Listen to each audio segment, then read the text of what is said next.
Hello everyone, I am Tessellating Hexagons, and outside my house at the moment, there are two ice cream vans who are competing for territory, so if I have to abruptly cut, it's because they're either blaring the theme from Popeye or The Entertainer. Which isn't really appropriate when I'm actually off to one side of the crosshairs this time, because indeed, it is the turn of Switzerland to be reviewed by me as I claw my way ever closer to having talked about every song of Eurovision 2023.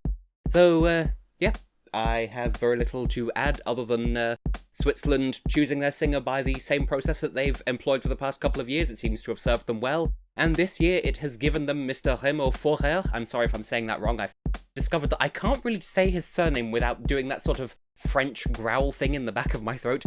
Remo Forrer. I'm sorry how French that's turning out. And anyway, the song is called Watergun, and it's presented fully in English. I do remember prior to its release, there was, I think, a little teaser that was released, and I don't remember if it was released officially or if it was because of a certain viral account, and it was teased, oh, well, we know that the song title begins with a W, but which of these four options is it going to be? And everyone was expecting it to be Warrior or Warriors, and nope, it actually is called Watergun, which, I mean, props for originality. I don't think anyone would have sincerely guessed that, so, yeah. Music and lyrics by Argyle Singh, Ashley Hicklin, and Mykola Tribulets, so, a couple of familiar names, no strangers to the Eurovision stage, and a little bit of a shame that Mr. Forrer, it's gonna get worse every time I say it, I'm so sorry. It's a shame that he didn't have any hand in composing the song, but, well, I'm getting ahead of myself. Let's see what I think of the song.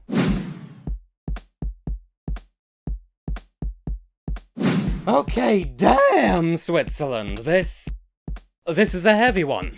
I could be cheeky and quip, who hurt you, but, I mean, does it really need to be spelled out in the year of our goodness 2023? Sure, it might not directly affect people in a lot of countries in this year's contest, but it is something that has happened in not just living memory, but like 5 minutes ago to the people of Ukraine. It's still an ongoing thing, and from what I hear, it's started to happen in Georgia as well, so this is saying nothing of, military drafts that exist in countries who are officially at peace as well. So, it's disturbingly relevant in the present day, and it really shouldn't be, but anyway, thinking more about the song and less about its subject matter, I saw a lot of comparisons being drawn between this song and the music of Imagine Dragons, and while I do kind of see it, I think it's more along the lines of Lewis Capaldi's work and that sort of general area. To be fair, it would be rude to be so reductive as to purely compare the song to someone else's work, since it does have its own identity, but think of it rather as, if you liked X, then you'll like Y. This is Y, and in this case, X equals Lewis Capaldi. Quick maths! Everyday men's in the fridge.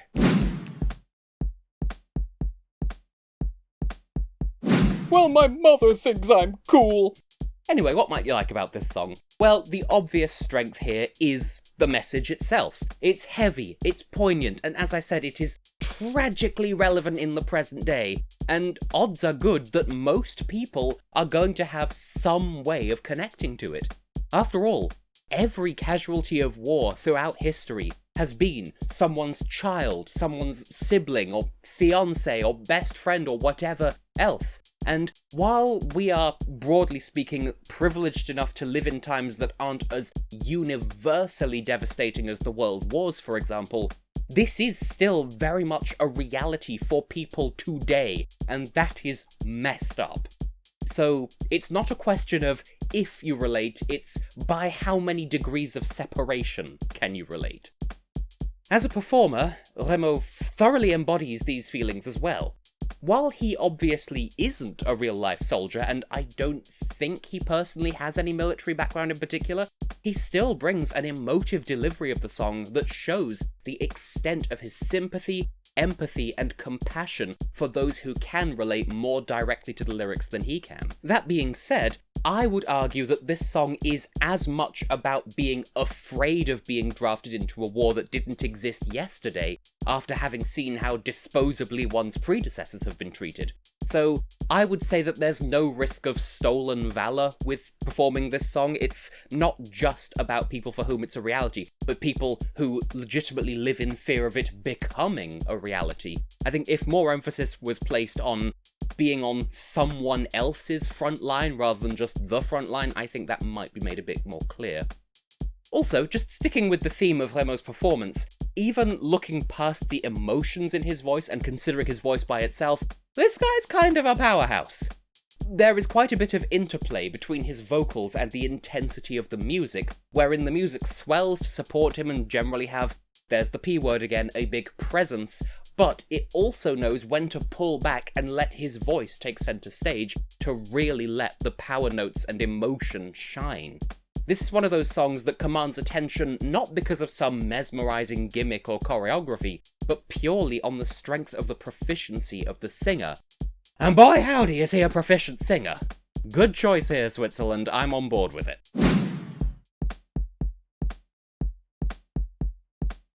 Still, you might not like this song, and that's okay, so let's look at some reasons why. Well, for one, I mentioned this with Czechia this year, and it's true here as well.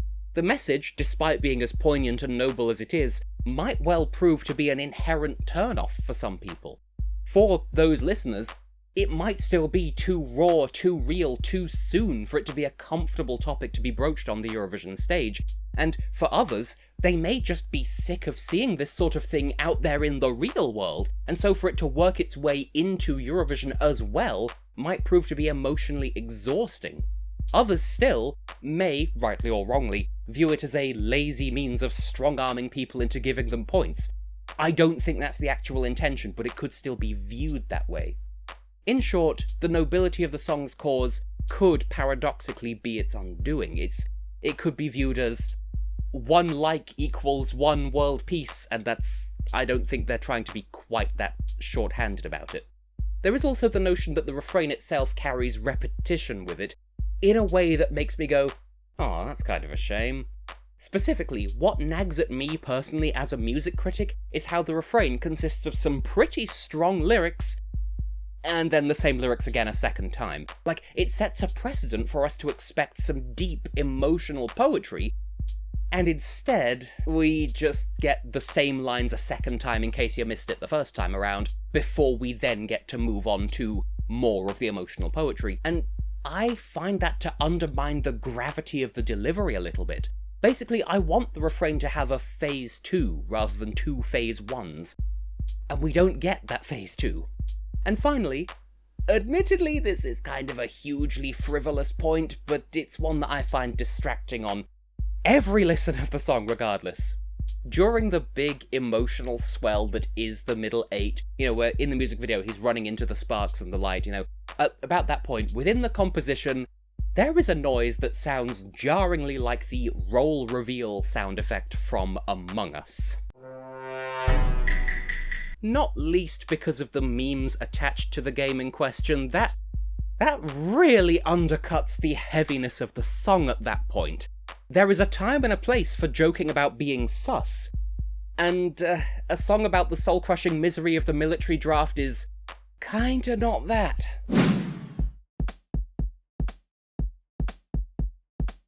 Anyway, thinking more mathematically, well, after some deliberation, the number that I've settled on for my personal rating is 9 out of 10, but kind of a low 9.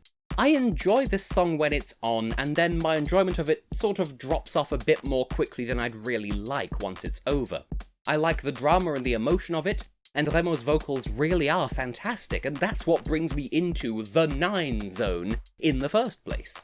The reason why I pull back a little bit is just some little things adding up. Chiefly, the amogus noise in the middle 8, even if it's not intended to be that, and the way the refrain basically breaks down into good lyric, repetition of the same good lyric so as to subvert the set expectations that there might be more good lyrics, and then end on a new good lyric. Am I making myself sufficiently clear? I don't like how it teases a high standard of lyrical originality, and then takes it away, and then once it's been made clear that it's been taken away, it brings it back for just the last line. Does that make normal person sense, or just Tess sense? Well, let's try to be a bit more real-world logical and think like a juror. Lyrical quality, I'm gonna say 2 out of 2. It's a hesitant 2, but I stand by it. While I would have liked a bit more variety in the refrain and perhaps a bit more emphasis on the subtext of the song, this is about living with the consequences of other people's bad decisions, what we actually get is still well written on the whole. The notion of a forced loss of innocence because people at the top view the lower classes as disposable, that still shines through well enough, and that's the main point. I just would like to, as I said, just a mention of it being someone else's front line. You don't personally have a stake in whatever conflict you've been dropped into, you're just cannon fodder. But, yeah, musical quality 2 out of 2, because similarly, I could see how someone might object to this being a 2, but again, I stand by it. While there are certain simplicities to the arrangement, I'm placing my focus here on the interplay between the composition and Remo's vocals, and how it knows when to surge and be all dramatic and stuff, and when to step back and let him and his vocals shine on their own. Particularly impressive given that Remo himself wasn't involved in writing the song, like I said before. So that brings us to the delivery quality, and that has to be a 2 out of 2. As I said earlier on, he absolutely delivers powerful vocals, and with the genuine emotion of someone who is tired of living in a world built on paying the price for other people's mistakes. Basically, it's as raw and real as it can be without him literally having actually been drafted into active military service. Or at least as far as I can tell. So when it comes to staging potential, I'll say 2, but admittedly this is somewhat speculative, since I kind of barely remember anything of Switzerland's staging last year, and theoretically I would have expected a similar approach to staging for both songs. However, the music video, the imagery associated with the message, and the slightly livelier composition compared to Boys Do Cry all make me think that Team Switzerland are going to deliver something suitably compelling to make sure the performance lingers in the audience's collective memory. They're hoping to have a slightly less disappointing final result compared to last year, and I think they're going to bring the heat for that. As for appeal, this is where I'll say 1, because while the general notion of an anthemic ballad on the subject of the miseries of war should theoretically be universally accessible, I am at least going to acknowledge that some people might be heavily fatigued on the subject, whether by bombardment from the 24-hour news cycle or because of a personal connection to the theme, or, because of certain world events that are happening right now. Some people will vibe with this song, and that's great, just others might be put off by the same order of magnitude. Still, my inner juror is satisfied with that adding up to a technical 9 out of 10, even if I feel like the community at large will probably view that as overly generous.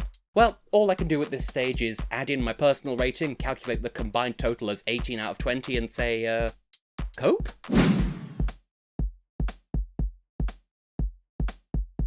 So, is the conglomeration of Swiss broadcasters generally doing right by their country? Well, honestly, this seems like a continuation of what started in about 2019 as far as internal selections go, so I'd say things are looking good on the whole. I admit it is starting to get a little bit samey now in terms of it only ever seeming to be young male solo vocalists, but it's brought Team Switzerland consistent qualifications, and the songs do all stand separately from each other rather than seeming like copycat acts, so clearly they know what they're doing. I'm not sure why the abrupt shift away from national finals after 2018 managed to usher in this era of consistent Swiss presences in the final. I mean, it's the same group of broadcasters nominating the acts, right? But the system works. My one hope is that they aren't so hung up on 4th and 3rd places that have been achieved by, Luca Henney, John's Tears, that they fear nominating other varieties of act in the future. I feel like they wouldn't be that short-sighted, but, so I'm giving them the benefit of the doubt for now. Now, will this song qualify? Personally, I would say it's pretty likely. People had their doubts about Marius Bear last year, and while his final result wasn't exactly stellar, he did at least reach the grand final. And this song strikes me as having a much broader scale to approximately the same appeal. So, even without the jury to help Remo through the semi-final, I think he's in a fairly safe position. Granted, he would be safer with the jurors because they'd appreciate his vocal talents and all that, but I think he's not going to lose out for the juries not being there. Nothing is guaranteed, of course, and as I said, competing in a purely televote semi-final will be something of an obstacle for a song like this, but it is semi-final 1, and there are some pretty lively entries in the running there, so this could well stand out in contrast against them. Also, France, Germany, and Italy are all there, all able to vote. And while that doesn't guarantee that they'll be more inclined to support Switzerland purely on the basis of linguistic commonality, that is still a statistical best possible combination of auto-qualifiers under these circumstances from a Swiss point of view. So, I don't know, maybe it'll mean something, maybe it won't. As ever, it's the time of the video now where I throw it over to you lovely people and ask you what you think. Make sure you have listened to the song, and then you can start forming your opinions. Don't go jumping to conclusions before you've heard it. And, yeah, if you feel like sharing your thoughts, feel free to do so. Don't feel that you have to.